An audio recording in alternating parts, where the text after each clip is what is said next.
Good morning, ladies. Welcome you to this, our post-cabinet 26th of March 2013. And coming out of that cabinet meeting, the head of the Presidential Secretariat, Dr. Roger Luncheon, and also Secretary to the Cabinet, will bring you highlights on a number of matters Cabinet wished to bring to the public attention through the media, after which we will entertain questions on his opening statement, and if time permits, on any other topical matter. I'll hand you over to Dr. Luncheon. Thank you, Kwame, and good morning again, ladies and gentlemen of the media. Cabinet met on the 26th, and arising from that meeting, these are the matters I will be bringing to your attention. Budget 2013, LCDS launching, the update, civil aviation, and the land registry.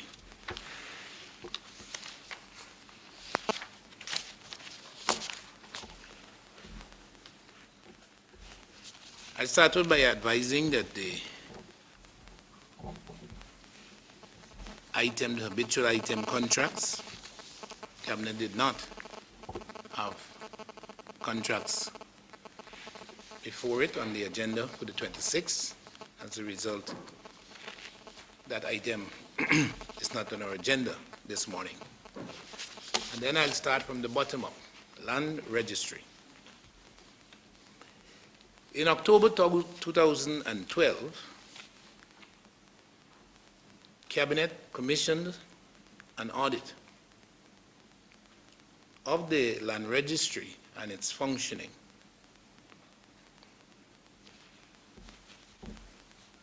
The attorney submitted the report of the audit in early March in 2013, and Cabinet considered that report.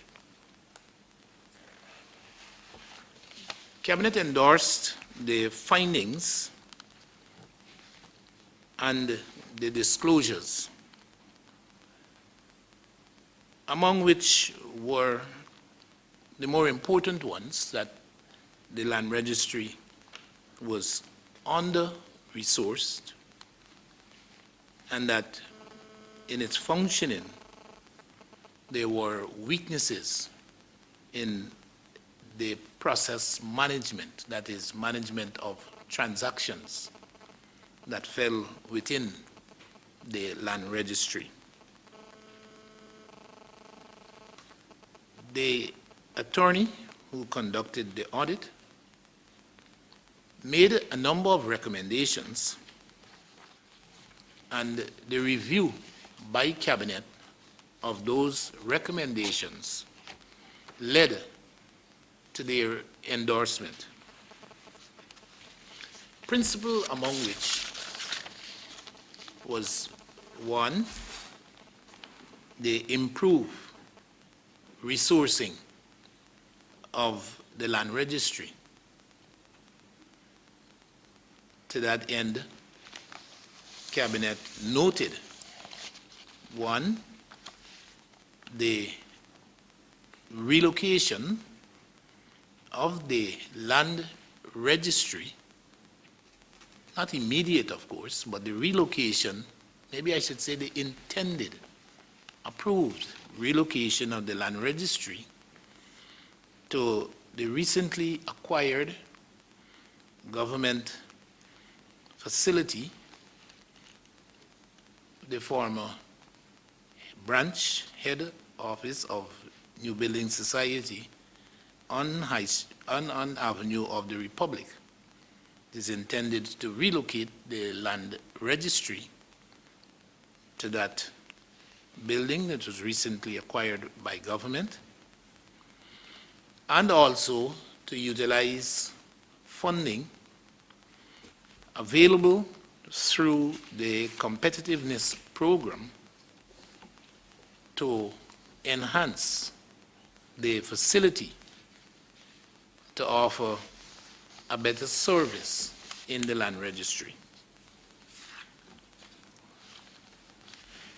The second recommendation was the implementation of ICT applications to the functioning of the land registry.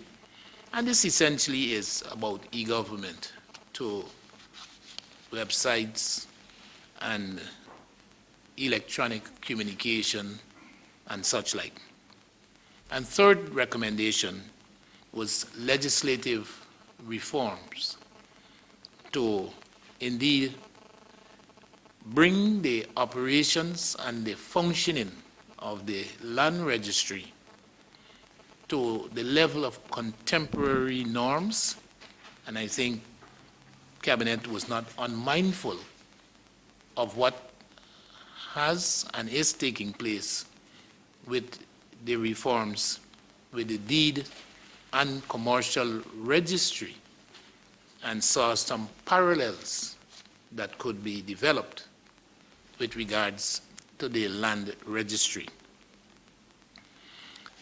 The review panel also of Cabinet, they recognize the registrar of land, that is Ms. Juliet Sattar, for her selfless commitment to the land registry.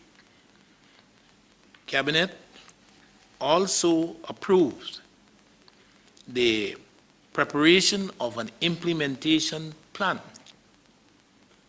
and the establishment of an implementation unit with the intention, of course, to ensuring the realization of those approved outcomes that arose as a consequence of the audit of the land registry.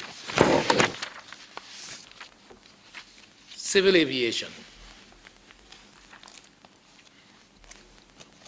100 years, the centenary of activities, civil aviation activities in Guyana, and the theme, recognizing the past and advancing the future. Cabinet recognized this sector as a dynamically evolving sector in Guyana. Cabinet commended the Minister of Public Works, Robeson Ben, for the rather successful efforts in presenting the sector and its achievements for Guyanese and indeed for the region and the diaspora to become familiar. Cabinet noted the specific information that was being provided that really detailed the impressive advances made in the sector, particularly over the 1992 to the 2012 period of the PPP civic administration, and particularly in the domestic aviation sector, where the advances were most evident. The strategic development of the Ogle Airdrome, a matter that is or was addressed recently, was one of the areas that Cabinet focused on, and its contribution to the enhancement of domestic services in Guyana were acknowledged and recognized. Minister Ben provided GCAA records that showed the increases in licensed operators in the civil aviation domestic sector. The amount of licensed aircraft that are engaged in scheduled and non-scheduled services in the hinterland, and of course, the considerable and continuous efforts being made to rehabilitate and develop the airstrips in the hinterland region. Minister Ben, of course, did not exclude attention to the CJIA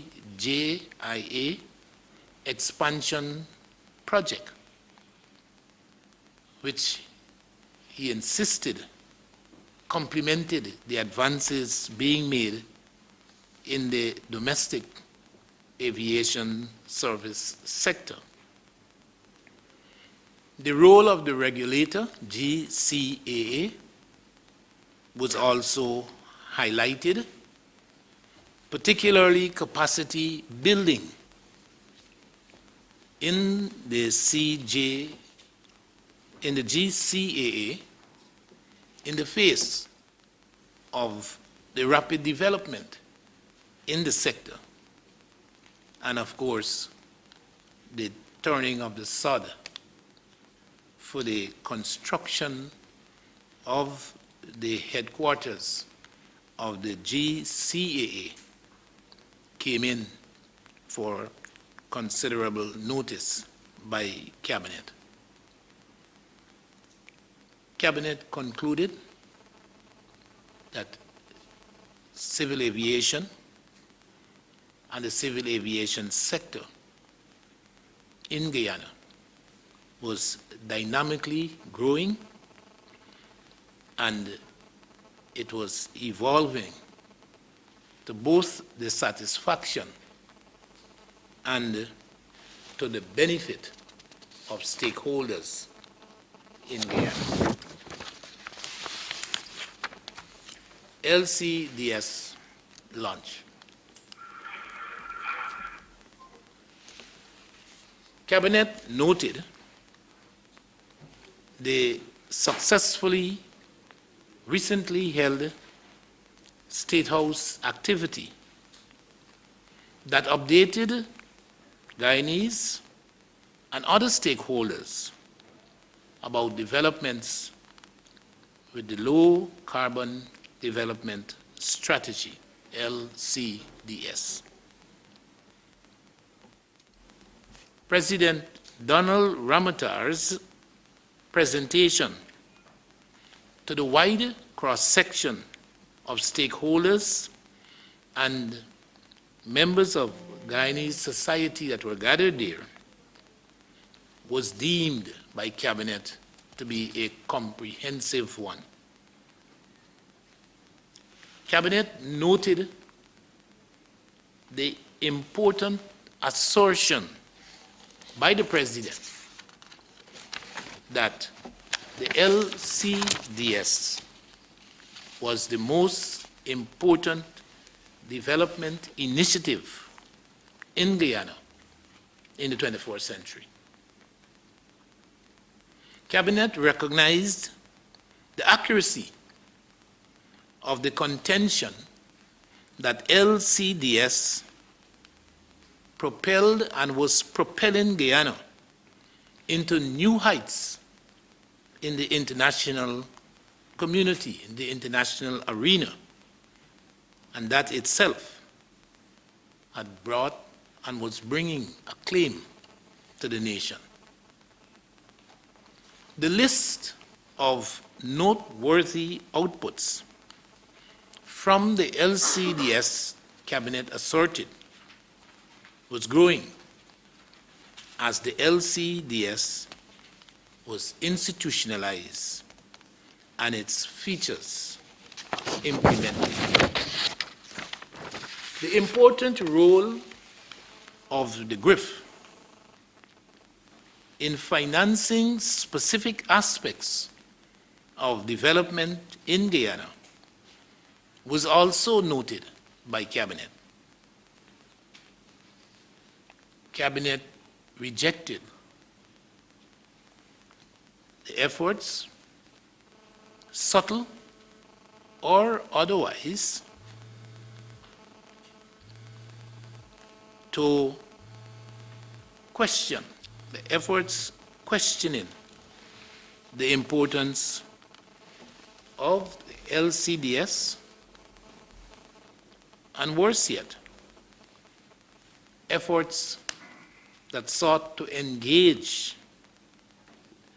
others in maligning the motives of the Jagdeo-led PPPC administration in the development of the LCDS initiative.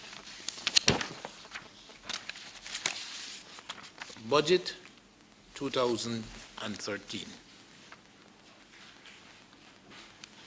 Finance Minister Dr. Ashni Singh was commended by Cabinet for his successful efforts in preparing and presenting the 208.8 billion national budget for 2013. It was Cabinet's assertion that the national budget 2013 demonstrated that the PPP civic government had rejected any descent into superficiality and recklessness that characterize the opposition activities in the National Assembly. That the 2013 budget was a rejection of the game plan of the opposition, and it took the high ground in focusing on the development of Guyana. It took the high ground in appealing to Guyanese instincts to seek progress and to concentrate on developing our country. Cabinet further contended that the budget was about the future, and it was designed to promote the ambitions and the achievements of Guyanese. That as we evolved into a middle-class society, that our responses to the middle-class contentions and serving the interests, the evolving interests of the Guyanese people. Cabinet insisted that as we contemplate the budget of 2013, we should not ignore what is happening in the CARICOM region with the economies of our sister CARICOM countries. And we should do the necessary comparisons to allow us to have a better and a more informed perspective about Guyana, its economy, and Guyana's development. The budget debate, Cabinet felt, would provide Guyanese citizens, the public, and the diaspora with ample opportunity to discern who really, which political forces are out there with a focus on the development of the nation and the care, the welfare of its citizens.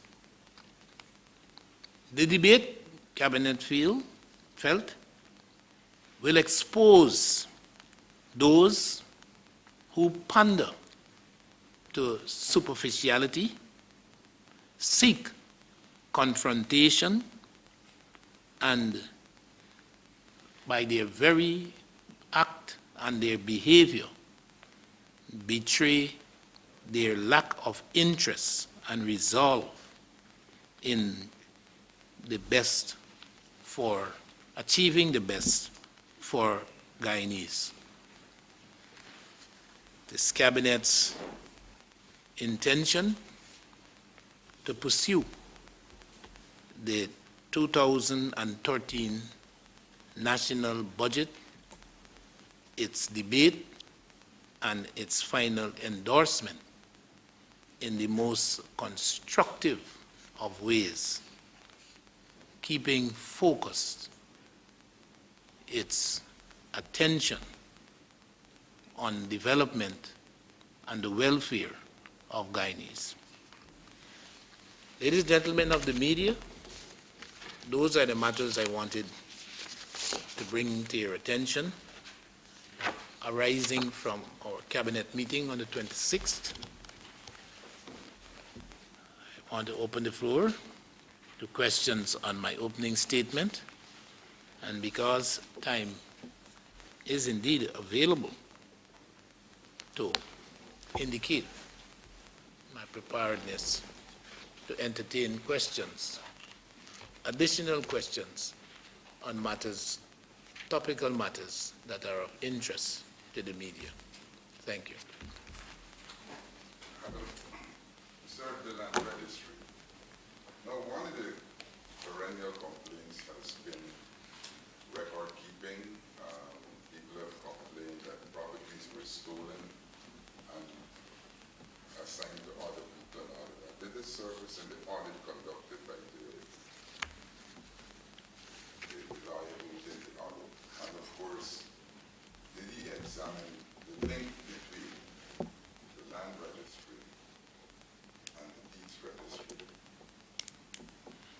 The attorney did, and I believe the cabinet endorsement suggests that cabinet was also of the opinion that he did a comprehensive audit that was worthy of commendation, that the appointment of a cabinet team to review the report by the attorney, and again, the views and the considerations of that cabinet-appointed team about the wholesomeness of the attorney's report, the attorney audit, I think it should answer your question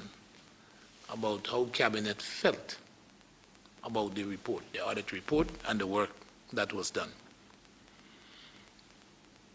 The functioning, I said to you, was weak in a particular area, and I spoke about process management, the way in which the audit showed handling transactions by the land registry could and was a source of concern.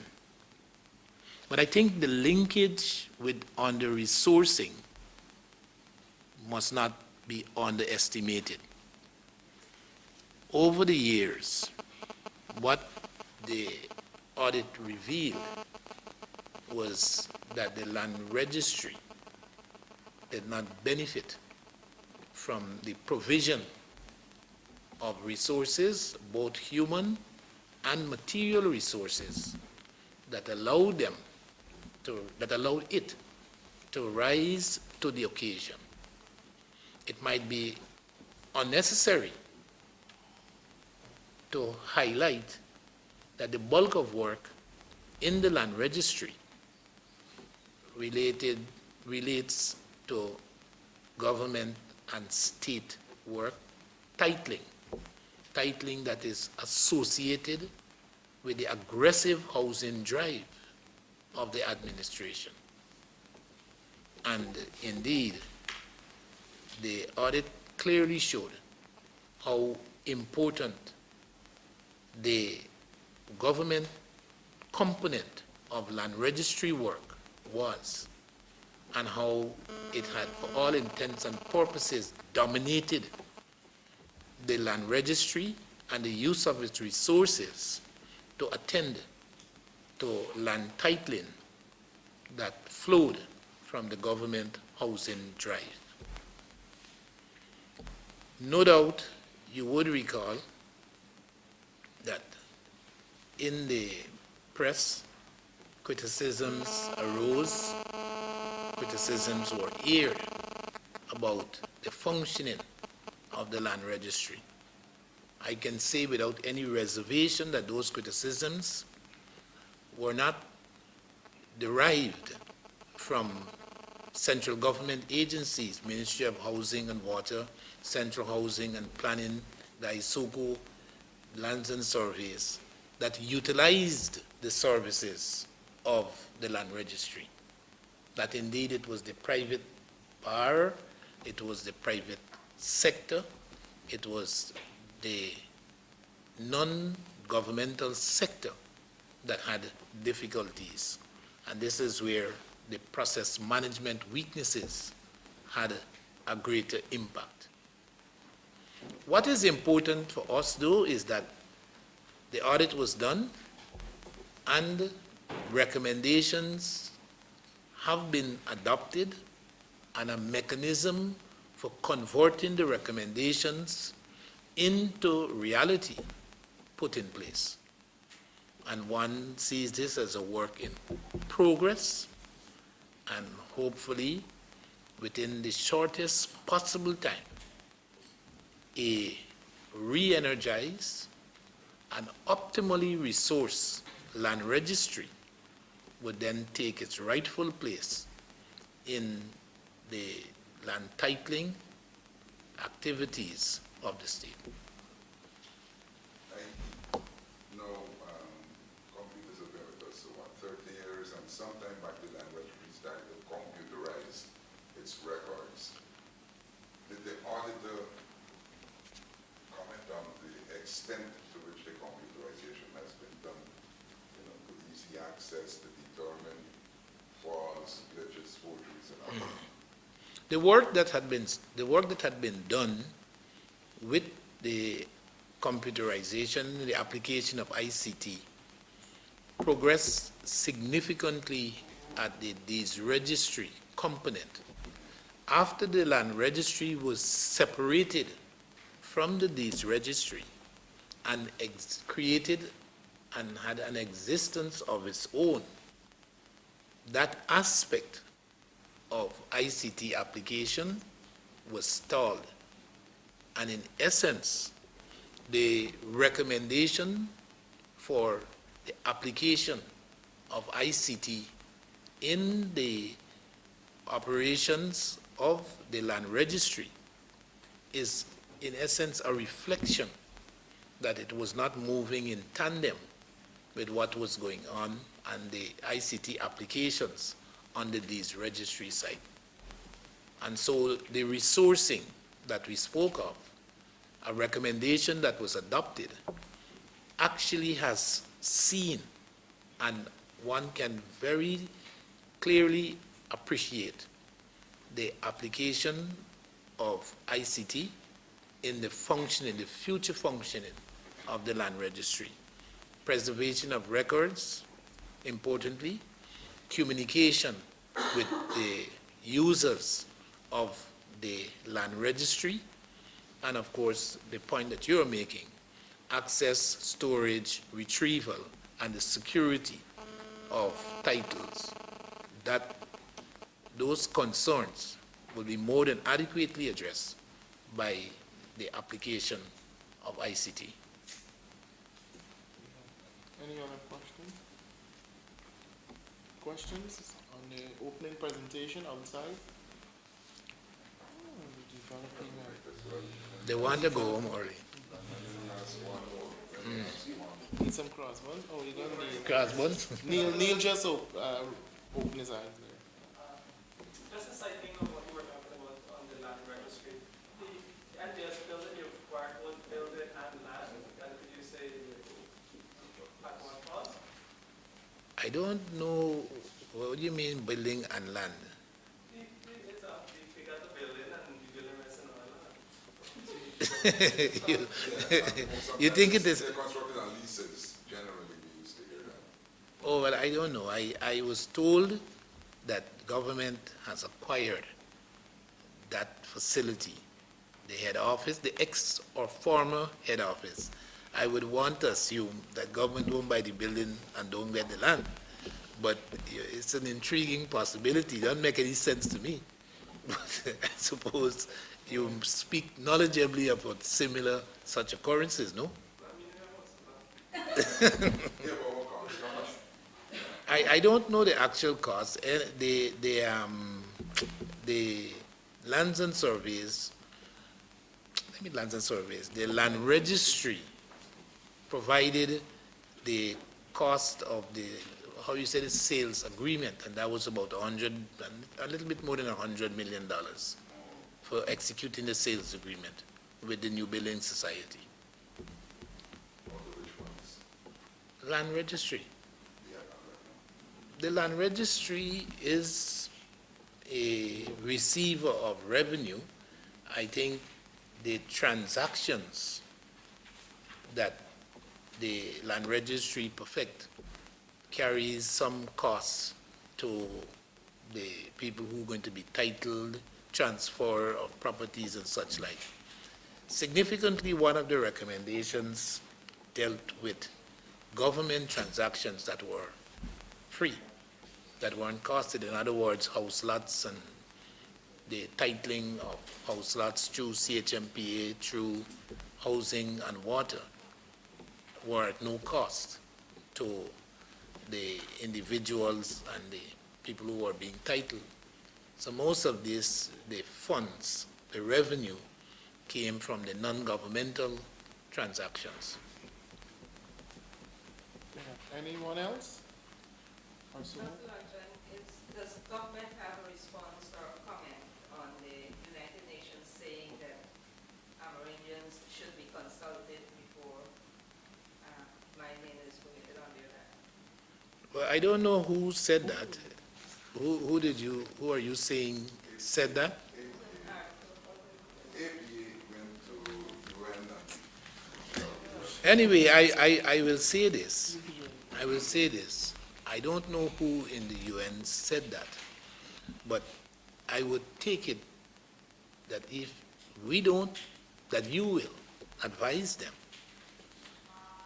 that indeed this is par for the course, and that indeed if there exists a notion that non-consultation is a feature to which you speak, that we should disabuse their minds, that both legislation and more so the actual practice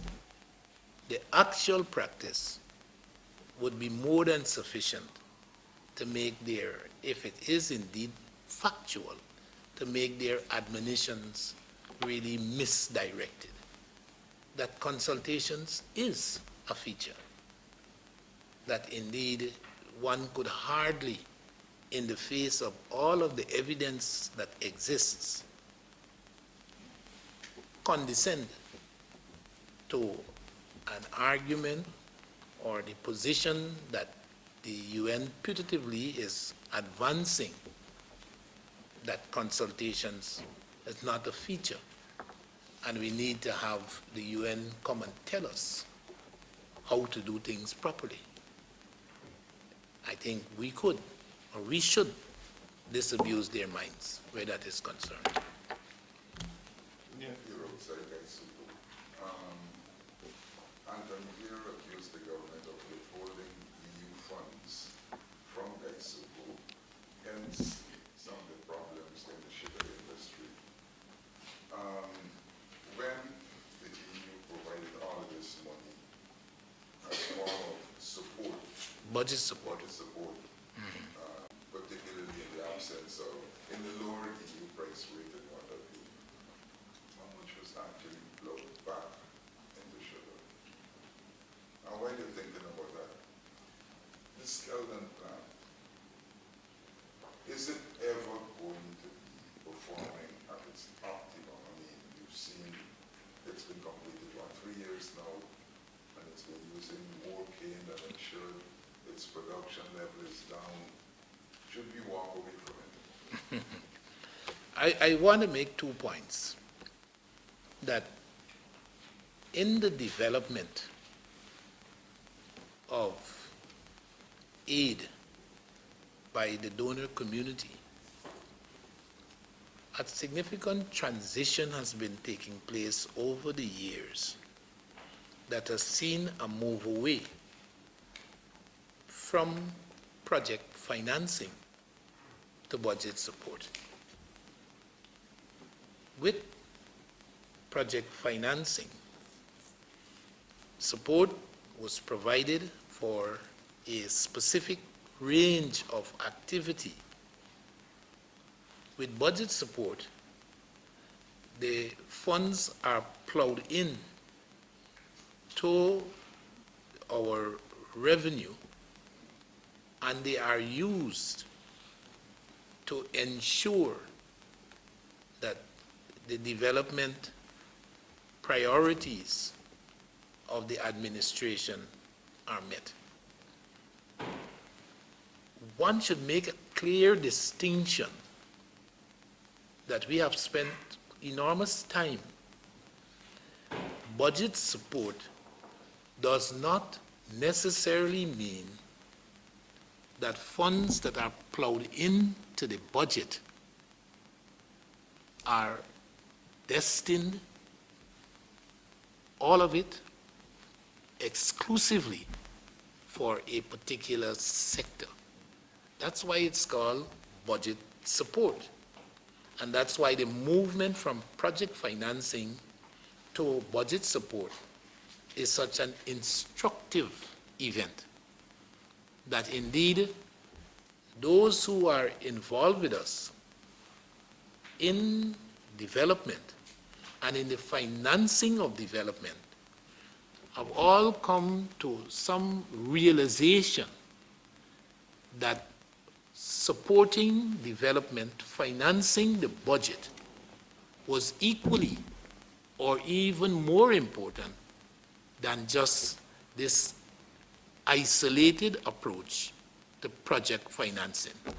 So if I gave Guyana $1 million and it was dedicated for budget support, the prevailing view today is that that $1 million support for the budget, it had the possibilities of doing more for Guyana and its development than taking the $1 million and putting them in a project, a specific project isolated to a particular sector.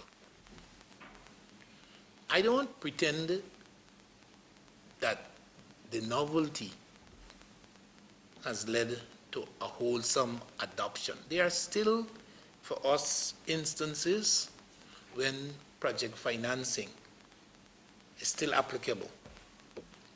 For instance, the CGIA expansion. This is not budget support money. This is specific project financing.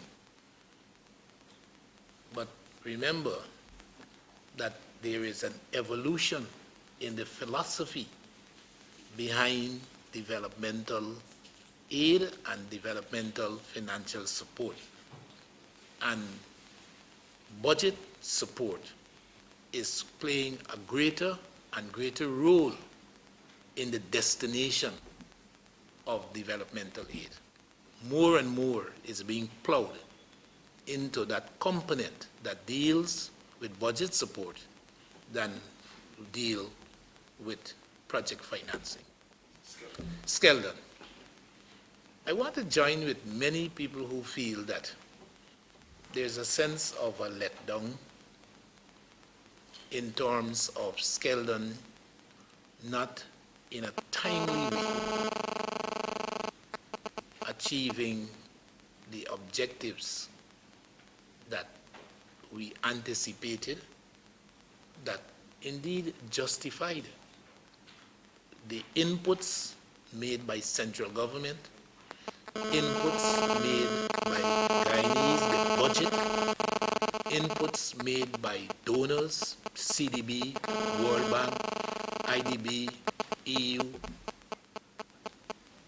The Skeldon was, and Skeldon remains, an incisive developmental initiative in the agricultural and particularly in sugar in Guyana.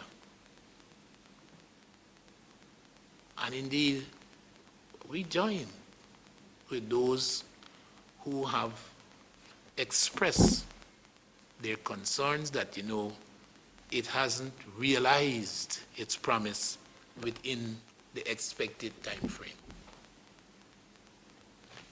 But we mustn't lose sight of some of the, I guess we would have to call it, the occasions when events have taken place that have adversely affected our achievement of the goals and objectives of the Skeldon Factory Initiative. The President spoke at length about some of these adversities, and many of the points he made resonate about Gaisuku in general and about the factory specifically. And I think we have learned quite a bit from what has happened over the years when we have not achieved what we set out to achieve, and the invigoration that is being planned, the new approach, investments in the budget for Gaisuku, investment in the budget for bringing the Skeldon Factory Initiative to fruition. All of those reflect a new and a more mature vision of what our possibilities are. Time is what is of the essence, and I think you would agree with us. An investment, hundreds of millions of US, in that initiative, we can't wait to start seeing the benefits as we anticipated. Thanks for the clarification on the budget allocation. So that could have, when the money was given to Guyana, why is the government really directed to the sugar industry and that is, instead of putting it otherwise? Why wasn't the money pushed? The budget support I mentioned by no means allowed for and implied that whatever came in was destined for a particular sector. It didn't. That's project financing. If we said the money is for CGI expansion, there is no way it could be treated like budget support and end up looking after sea defenses. Budget support that came in the context of the sugar adaptation plan is budget support for their economy. It was never explicitly understood that budget support meant a fine, kind of subtle way of still continuing project financing, but calling it budget support. I'm saying the movement from project financing to budget support led clearly to an understanding that it was support budget finance activities and not project activities. The Scalding factory, repayment for the loan comments and then for the Scalding factory, and how much do we have to repay? I can't tell you because the deal, in other words, the financing is a fairly intricate bit of financing that involve public funds, that involve donor financing from a variety of donors, CDB, World Bank, EU, and therefore each of them had different terms. The EU is all about grant financing. There is no loan or repayment associated with EU developmental assistance to Guyana. But the CDB, the World Bank, they're a different kettle of fish.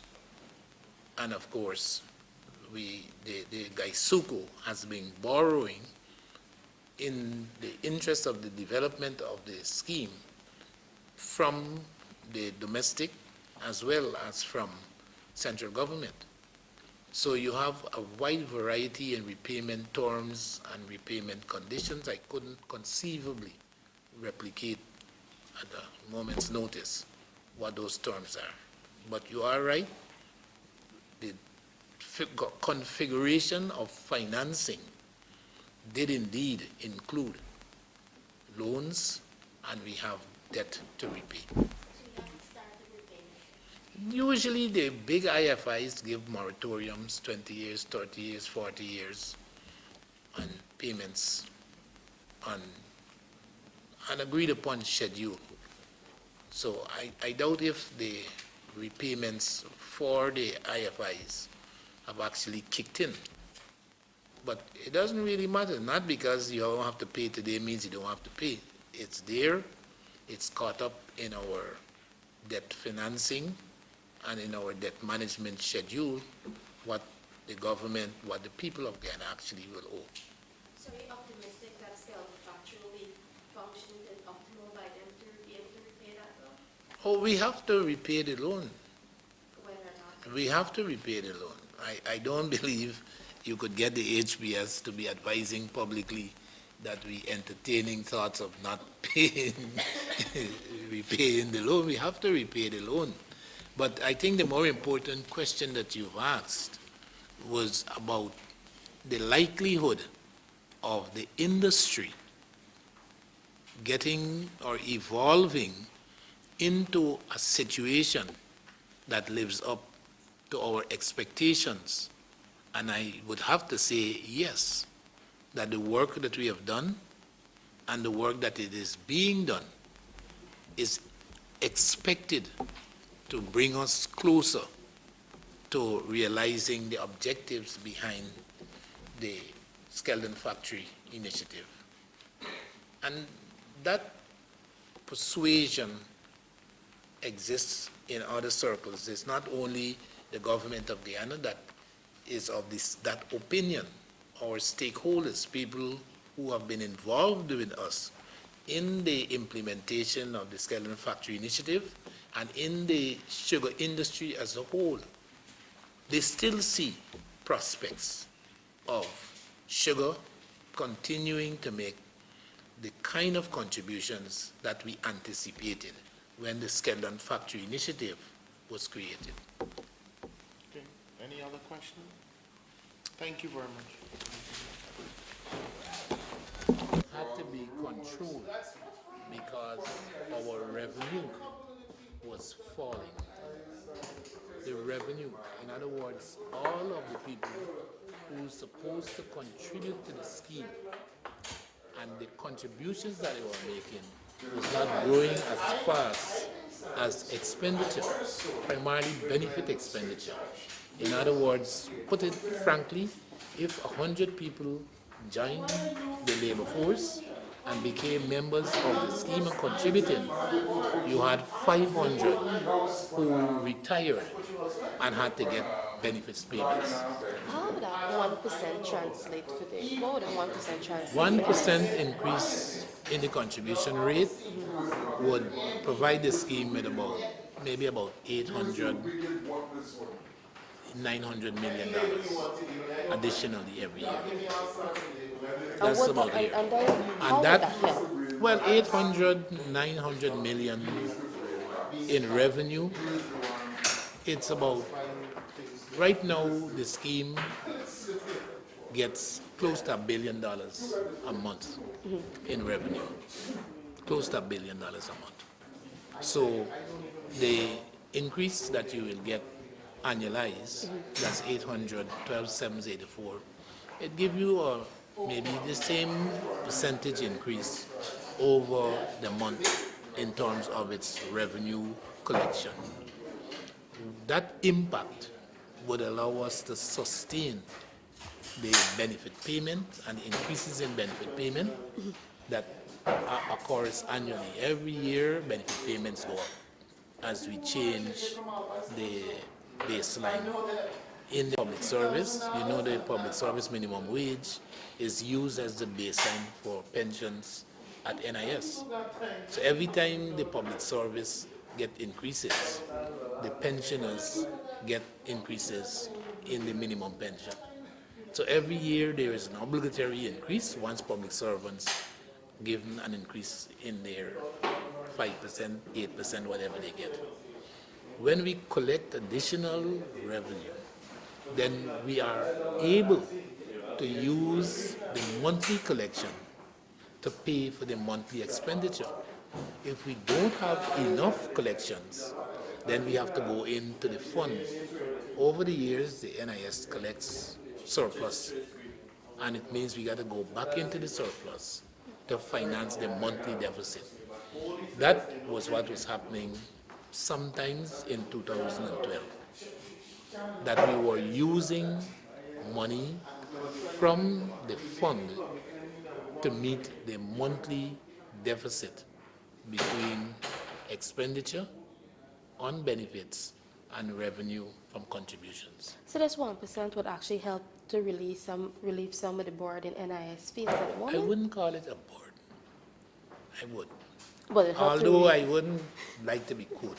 Okay. There's $30 billion in the NIS fund. $30 billion in the NIS fund. What confronts us right now is a deficit situation where what we collect monthly and what we have to pay out monthly don't match. And so we have to go into the fund and to take out money from the fund to meet the running expenses of the scheme. This is what has created much of the talk, much of the concerns about solvency. People are worried because if you got to go into the fund and you're taking out money every day, one could conceivably do a plot and say, you know what, 5 years from now, 10 years from now, 20 years from now, the $30 billion going to be finished, and then when it's finished, where you going to go and put your hand to get money to make up the deficit? That's what the concern is actually about. How do you preserve the fund to make the average Guyanese, all of the people who collect in pension, feel that they ain't going to run out of money one of these days? So where is this NIS fund? It's maintained in the Bank of Guyana. Okay. It's maintained in the Bank of All Guyana. right, Dr. Manchin. $30 billion. Thank you.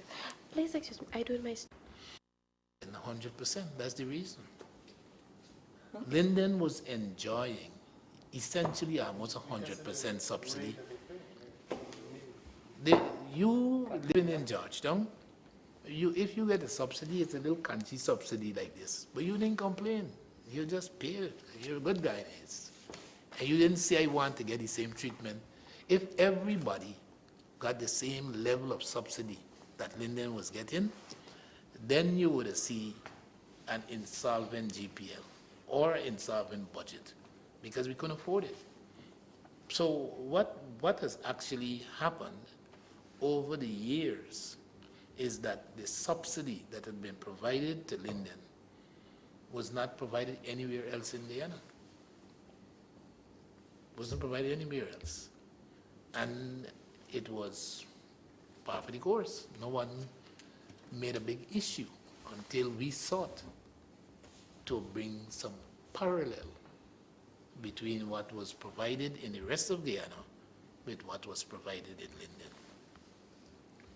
Initially, we had the okay, and we had the agreement of Mr. Granger and APNU, but then somehow he found it not politically wise, and he said, I want you to maintain this unequal level of subsidy. Might not put it that way, but the long and short of it, the preservation of the level of subsidies in Linden compared to what was happening elsewhere in Guyana, essentially said, look after them, don't worry with these other people. And indeed, how are we paying the light bill? And we ain't complaining.